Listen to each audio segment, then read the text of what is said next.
Deus de vingança ou Deus de perdão? Essa é nosso tema, a nossa reflexão de hoje, a partir de Mateus capítulo 21, versículos 40 e 41.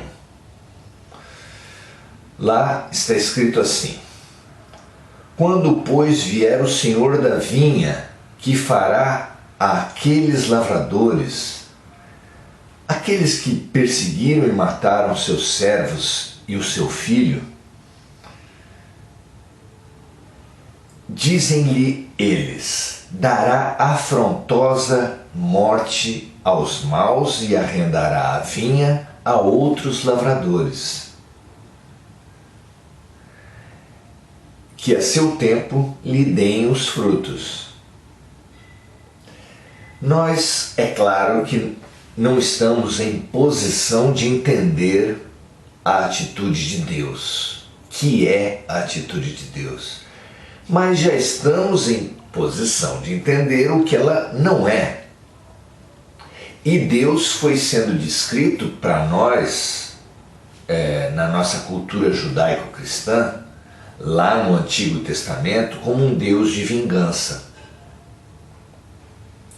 É claro que Deus não pode ser um Deus de vingança, que a vingança atribuída a Deus é uma projeção dos seres humanos da sua vingança na divindade, como uma película cinematográfica era projetada na tela, a partir dos negativos. Nós, é claro, somos os negativos e projetamos na tela de Deus aquela vingança que nós mesmos praticamos, por enxergarmos que só há justiça se houver vingança, o que evidentemente não é verdade.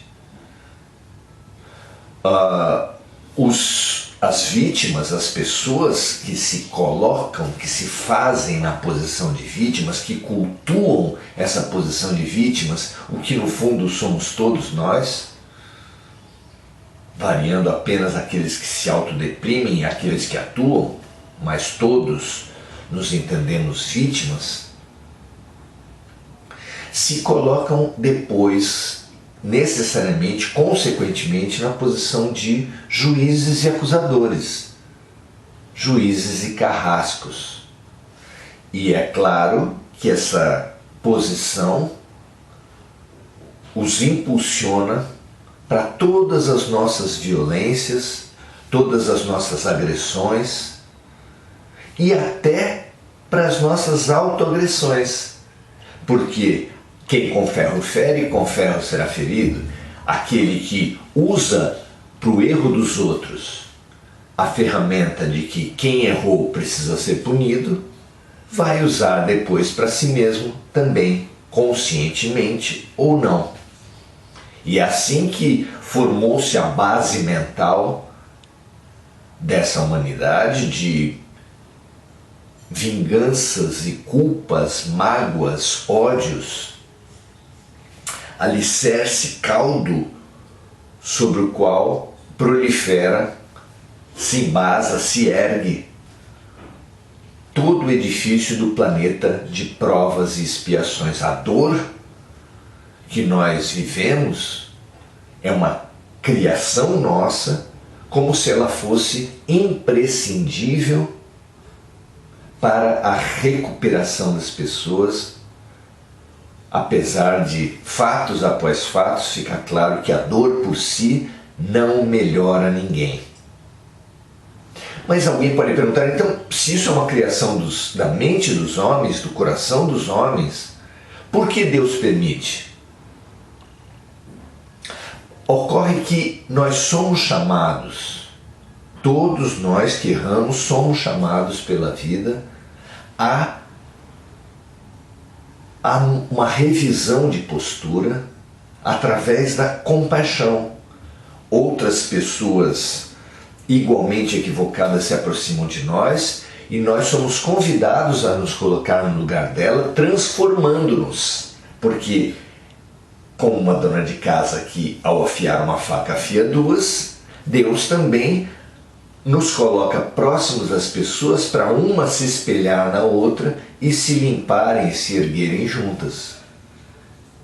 Se nessas ocasiões, se nesses convites de aprender pela compaixão, pela empatia, por colocar-se de boa vontade no lugar dos outros, nós não aceitamos o convite e ainda repisamos a posição de punição ao outro e a nós mesmos, condoído pelo nosso sofrimento, Deus nos coloca na prática, na carne, na matéria, no lugar do outro. E é assim que agressores se colocam no lugar de agredidos, são colocados no lugar de agredidos pela reencarnação, ou pela lei de causa e efeito que traz para eles o que eles causaram.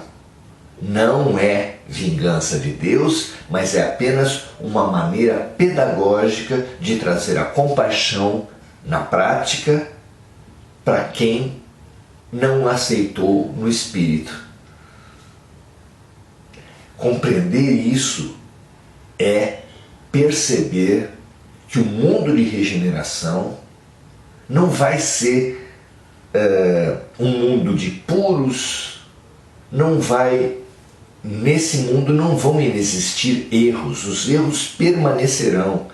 Se nesse mundo de regeneração, como os Espíritos nos revelam, não vai haver mais doença, não vai haver mais crime, não é porque não haja mais erros, mas é porque os erros vão ser vistos de outra maneira, vão ser vistos com compreensão. Mesmo o Deus de perdão, que hoje nos parece tão melhor que o Deus de vingança, e realmente é, também ele não é verdadeiro, também ele não tem base. Porque quem compreende, quem é misericordioso, não se ofende. E quem não se ofende não precisa perdoar. As nossas melhores experiências de pai e mãe são assim. Quando vemos um bebezinho errar, fazer algo errado, como por exemplo tentando caminhar e tropeçar, nem passa por nossas mentes a ideia de punição, porque nós compreendemos que eles só podiam fazer isso, e só se aprende errando, não é mesmo? Deus, muito mais do que os pais e mães humanos, que tudo compreende, jamais se ofende, jamais se vinga, jamais pune, mas também jamais impede que aqueles que não aceitaram o convite do amor recebam o colocar-se no lugar do outro, na matéria, recebam a dor, porque é libertadora, porque é extremamente pedagógico a um rico renascer ou se posicionar ainda em vida como pobre, para que ele coloque-se no lugar daquele que ele explorou, que ele preconceituou, que ele agrediu. E assim, um branco na posição de um negro, e assim um homem na posição de uma mulher, um judeu na posição do palestino, nós sempre somos chamados a colocarmos-nos no lugar do outro. Então coloquemo-nos já, sem sermos obrigados nem pela vida nessa vida, nem pela vida nas reencarnações, mas façamos já de boa vontade esse maravilhoso exercício. E assim nós iremos desmontando as couraças, as máscaras do ego, deixando aflorar nosso verdadeiro rosto de filhos de Deus, de deuses também, como anunciado pelos profetas e referendado por Jesus. Nós somos deuses, nós somos amor, nós não somos mágoas, ódios e vinganças. Deixemos o não ser para finalmente ser. Um grande amor, um grande abraço, um grande amor para todos nós. Amemos cada vez mais. Assim seja, até a próxima.